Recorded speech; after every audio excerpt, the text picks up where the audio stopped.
हाँ जी 47 number question. The length of organ pipe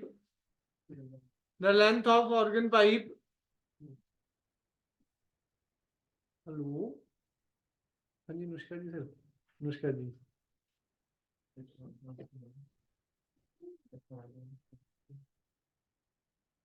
अच्छा जी वो मुझे ही देखने पड़ेंगे। आप मुझे ना सारी डिटेल भेज दो सीएम पासवर्ड वगैरह एक बार। हाँ ठीक है नहीं नहीं थैंक यू थैंक यू। हाँ जी 47 नंबर। The length of an organ pipe open at both end is 0.5 metre. Calculate the fundamental frequency of the pipe if the velocity of sound in air is. Velocity दे रखी है, fundamental frequency निकालनी है। ठीक है जी। पहले दो क्वेश्चन है जी। पहले ओपन है दोनों एंड है ना जी।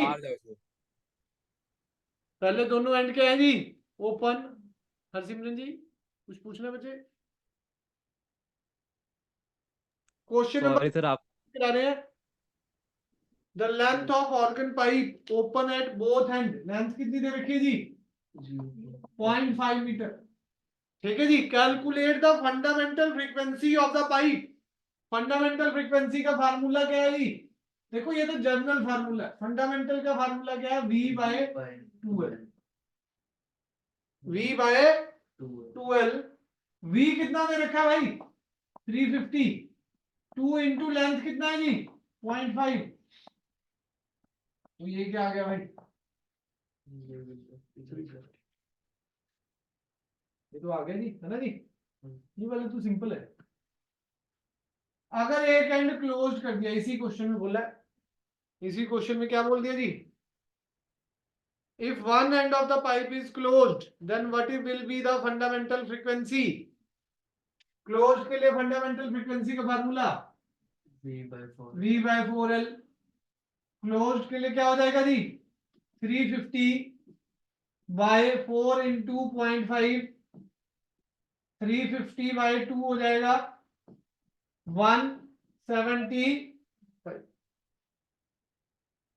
समझ आ गया जी? 48 करेंगे जी, एनसीईआरटी का है।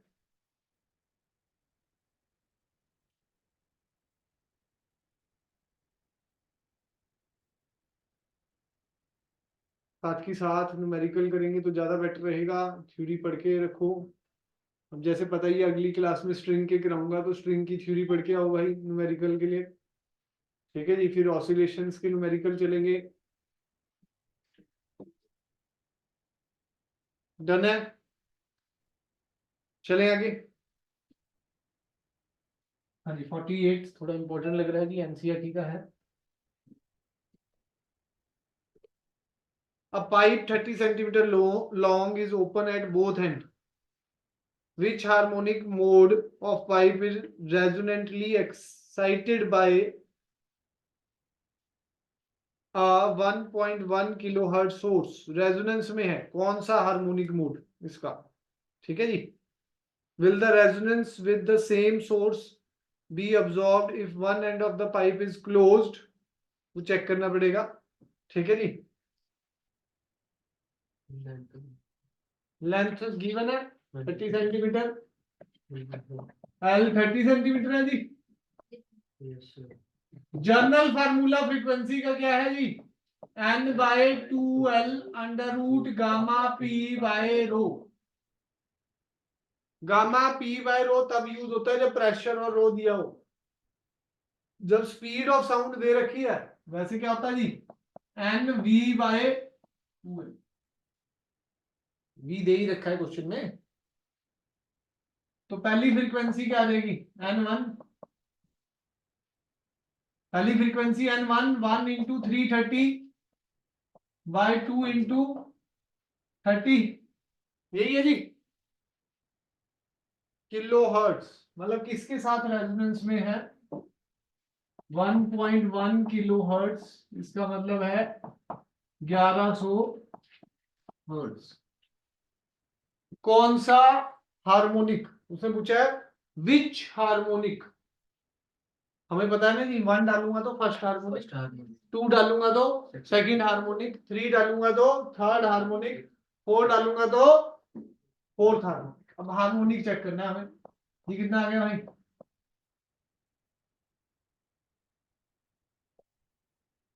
कितना आ गया ये? एक गलती हुई, सेंटीमीटर था ना, ऊपर जाएगा तो कितना आ जाएगा?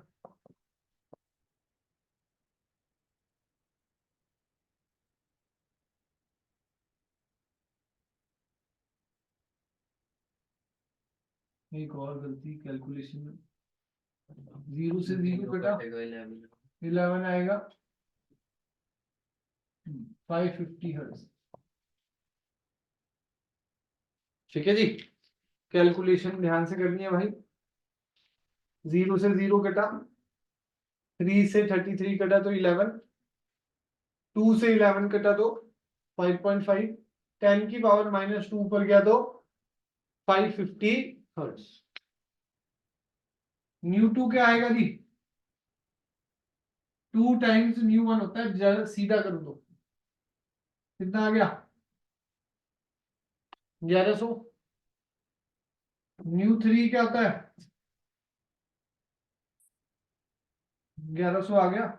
यही चाहिए था बस, सेकंड हार्मोनिक आ गया भाई। उसने तो 4 निकाले हैं पूरे, बुक वाले ने, कोई वैसे झूठ से नहीं है। क्या होता है भाई? 2 हो गया एन, ये तो सॉल्व कर ही लिया ना भाई, V/2L आपने ऊपर ही सॉल्व करा है। तो भाई सेकंड हार्मोनिक क्या लिखोगे जी? Second harmonic is resonance with 1.1 kilo hertz source. बड़ा ये आसान क्वेश्चन है। क्वेश्चन सारे करने हैं भाई, तभी समझ आएगा।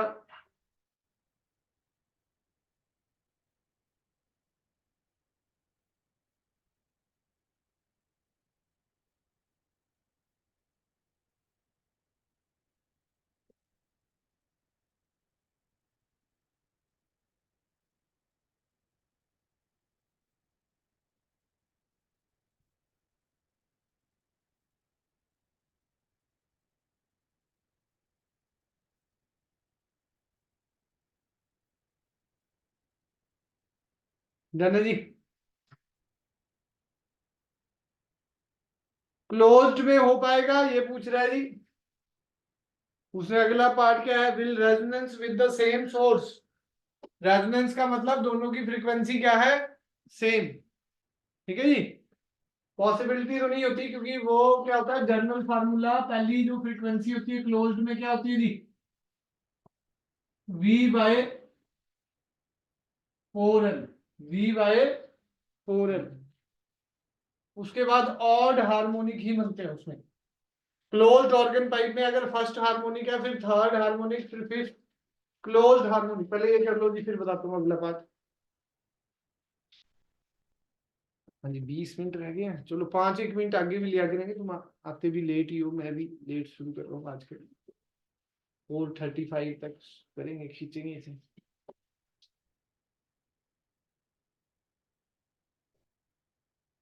हाँ जी, ये वाली एक्सरसाइज तो मुझे लग रहा है ज्यादा आसान है पिछली वाली से तो। ठीक है जी। डॉपलर्स इफेक्ट हमारा आउट ही हो गया, जेई से भी, नीट से भी, तो उसको नहीं हिट करेंगे जी। बोर्ड्स में तो पहले नहीं था, स्कूल पॉइंट ऑफ व्यू से तो। ठीक है जी। बुकलेट में भी काफी दिया हुआ है डॉपलर इफेक्ट के ही है, 5-7 पेज पीछे। ठीक है जी, ये नई वाली में भी, अभी इसमें भी कटिंग करवानी पड़ेगी। चलिए जी आगे। क्या कह रहा है जी? Will resonance with the same source be absorbed if one end of the pipe is closed. मतलब एक एंड क्लोज्ड होता, क्लोज्ड के लिए फ्रीक्वेंसी क्या आ जाती जी? फंडामेंटल फ्रीक्वेंसी क्या आती?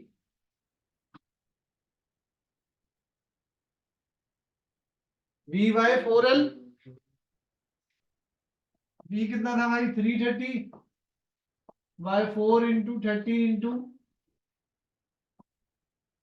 वैसे इसका हाफ हो जाता है अगर लेंथ सेम हो, तो इसका क्या हो जाता है भाई हाफ, क्योंकि ये 2L था, ये क्या था 2L, ये क्या है भाई 4L, 2 ज्यादा है ना इसमें। सॉल्व करके देखिए, 0 से 0 कट गया 11 आ गया, 5.5 आया था, 2.75, 275, इसका हाफ होता है। ठीक है जी, समझ आया जी।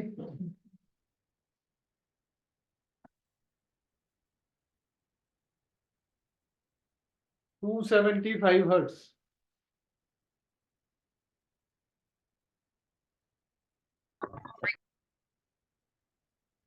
हाँ जी, कोई डाउट? अब इसमें ऑड हार्मोनिक बनते हैं, सीधा थर्ड हार्मोनिक बनेगा 3 times new one, second harmonic होता ही नहीं है जी। हाँ मतलब n2 डालोगे तो क्या आएगा 4 - 1 3 आ जाएगा, तो इसमें n2 डालूंगा तो क्या आएगा, सेकंड फ्रीक्वेंसी ही क्या है 3 टाइम्स न्यू वन, तो 3/4L under root gamma p by rho, या आपके पास 3 टाइम्स न्यू वन कह सकते हैं, या 3v/4L भी कह सकते हैं। 3 टाइम्स करूंगा तो क्या आ जाएगा, 3 टाइम्स करूंगा तो कितना आएगा 275, 550 और 825। उसके बाद क्या आता है जी फिफ्थ हार्मोनिक, 5 इंटू 275 करूंगा तो क्या आ जाएगा 1375 हर्ट्ज। बीच में वो तो नहीं आएगा कि 1100, तो आंसर क्या आ गया भाई no, it will not be in resonance with the closed organ pipe of length 30 centimetre. Closed organ pipe जिसकी लेंथ 30 सेंटीमीटर है उसके साथ ये हार्मोनिक में मतलब रेजोनेंस में नहीं हो सकती। ठीक है जी, नोट करना कर लो जी।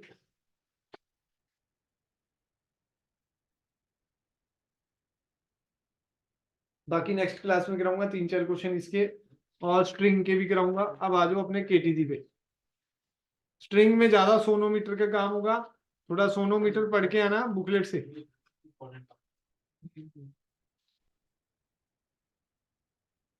हाँ जी हनीश जी, होमवर्क डालना, रेजोनेंस ट्यूब और सोनोमीटर पढ़ना है जी बुकलेट से, और एक एंड करेक्शन, 3 टॉपिक है। पेज नंबर भी डाल देना, पेज नंबर बताओ जी मैं बता देता हूँ। सोनोमीटर का है 22, रेजोनेंस ट्यूब का है जी, ट्यूनिंग फोक की डिटेल पढ़ना चाहे तो ट्यूनिंग फोक की डिटेल भी है इसमें। ठीक है जी, और रेजोनेंस ट्यूब है 26 पे, और क्या था एंड करेक्शन भी 26 पे है।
हेलो।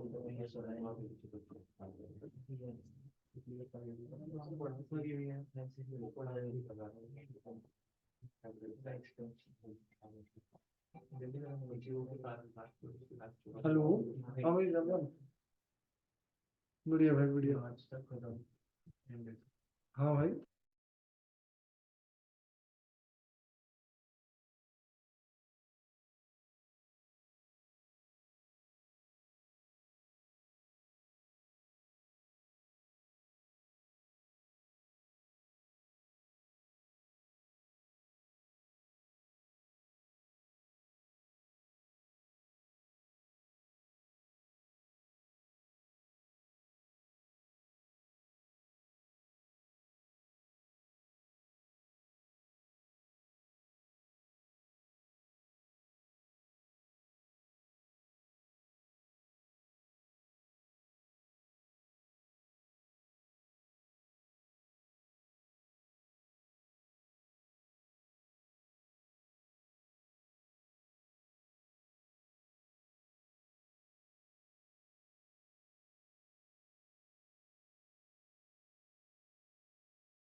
हाँ जी, एक मिनट जरा।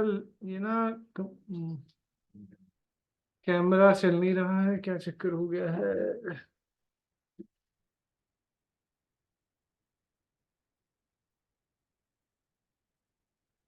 या तो ये गर्म हो गया, सुबह से चल रहा है ना।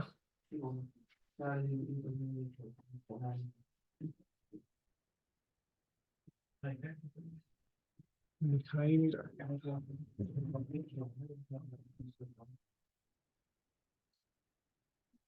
एक बार नीचे से बंद करना है, उधर से ना कैमरा। बंद ही है। बंद हो गया। बंद ही है।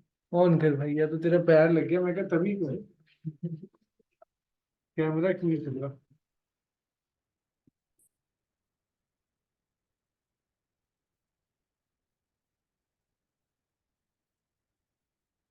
अब आ गया नहीं।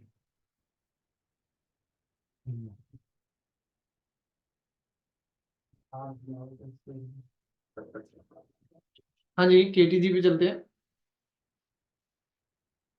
फटाफट। एक टॉपिक हुआ था प्रेशर का लास्ट क्लास में। प्रेशर की डेरिवेशन करा दी थी, केटीजी की रिवीजन स्टार्ट है। सुबह मैं देखता हूँ जी, ऑफलाइन आए 11 बजे वाली क्लास में, कोशिश करें।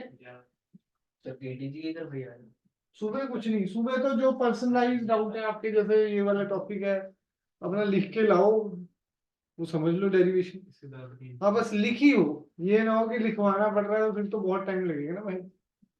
हाँ, रिटर्न में आपके पास हो या बुक ले आना भाई अपना, और क्या है, बुक से समझा देंगे फटाफट। 4-5 बंदों की डाउट्स कराने की कोशिश है, जो भी आ जाएंगे सुबह।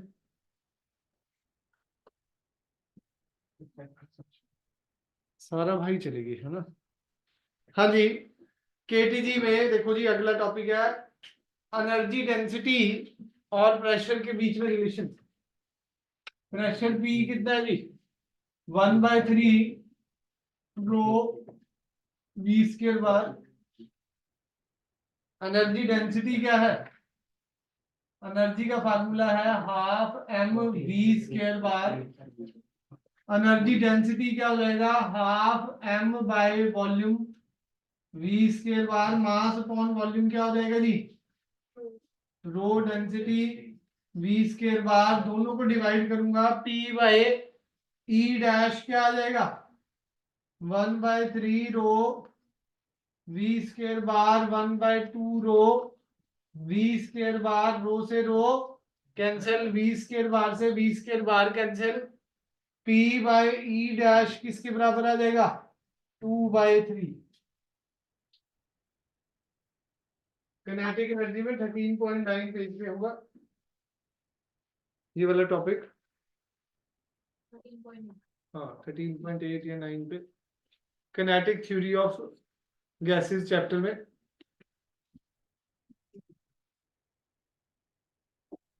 या पहले इसकी थ्योरी करा रहा हूँ, इसके ही न्यूमेरिकल एक बार रिवाइज करा दूंगा ऑसिलेशन से पहले, फिर ऑसिलेशन की रिवीजन करा दूंगा जी, फिर अगला चैप्टर बोलो जी। ऑसिलेशन के बाद रोटेशन, मेनली रोटेशन, उसके बाद सॉलिड्स फ्लूइड्स तो मुझे लग रहा है ठीक है, फिर उसके भी लॉ ऑफ मोशन करा दूंगा भाई। फ्लूइड के न्यूमेरिकल कर लेना भाई, बहुत सारे हैं, मतलब जो जेई नीट की तैयारी कर रहे हैं स्कूल में तो कम ही आता है, हाँ पर फिर भी कई स्कूलों में डाल दे तो डाल दे भाई, ठीक है जी। Kinetic theory of kinetic interpretation spelling देख लेना भाई of temperature, kinetic interpretation of temperature. कह रहा है जी एक मोल ऑफ गैस है, प्रेशर उसका पी है, आइडियल गैस है, वॉल्यूम वी है, टेम्परेचर टी है, एम उसका मास है, ठीक है जी। रो डेंसिटी है, रो क्या है जी डेंसिटी, तो रो क्या होगी मास अपॉन वॉल्यूम। प्रेशर का फार्मूला क्या होता है 1/3 रो वी स्क्वायर बार, रो की वैल्यू क्या आ जाएगी मास अपॉन वॉल्यूम, ठीक है जी, सही है। V square bar T V बन जाएगा यार 1/3 एम वी स्क्वायर बार 3/2 से दोनों तरफ ये 3 इधर ले जाओ जाए 3 PV is equal to M V square bar 2 से दोनों तरफ डिवाइड कर दो, तो किनेटिक एनर्जी का एक फार्मूला ये भी आ गया 3/2 पीवी। एक मोल के लिए पीवी किसके बराबर होता है आरटी, एक मोल के लिए पीवी किसके बराबर होता है जी आरटी, तो किनेटिक एनर्जी का फार्मूला क्या आ गया भाई 3/2 आरटी, 3/2 आरटी। एक मोल के लिए, एक मोल में कितने नंबर ऑफ मॉलिक्यूल्स होते हैं एवोगैड्रो नंबर, तो आर का formula N A into K B भी होता है, N A into K B भी होता है जी। आर का फार्मूला क्या होता है जी N A into K B, तो kinetic energy 3/2 N A into K B T, K by N A क्या हो जाएगा kinetic energy per unit molecule, एक मॉलिक्यूल के लिए फार्मूला क्या आएगा जी 3/2 के बी टी, एक मोल के लिए है जी, ये एक मॉलिक्यूल के लिए, कितने मॉलिक्यूल के लिए एक मॉलिक्यूल, ठीक है जी 3/2 के बी टी।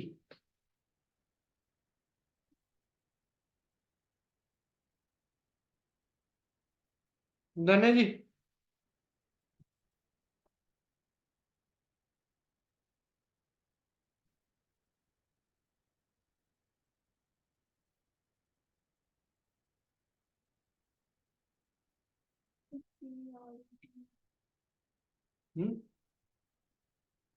पी वी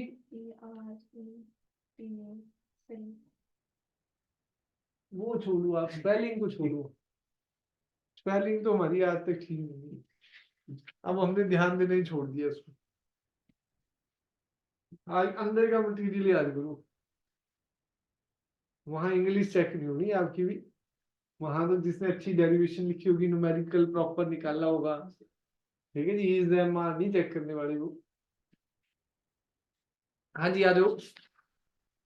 अगला एक और टॉपिक करा देता हूँ, आरएमएस वेलोसिटी वाला, या ये छोटे छोटे लॉ करा देता हूँ 3, बॉयल्स लॉ, चार्ल्स लॉ, ये कराएंगे या तो खुद ही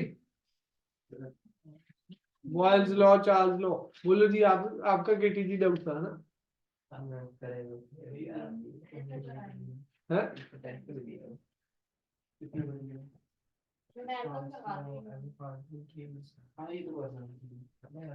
हाँ, यहाँ डेरिवेशन दी है छोटी छोटी। ठीक है जी, आज इतना ही करो, जरा एक काम आ गया है, तो नहीं तो मैं और भी कराता है। ठीक है जी, चलो जी, छुट्टी।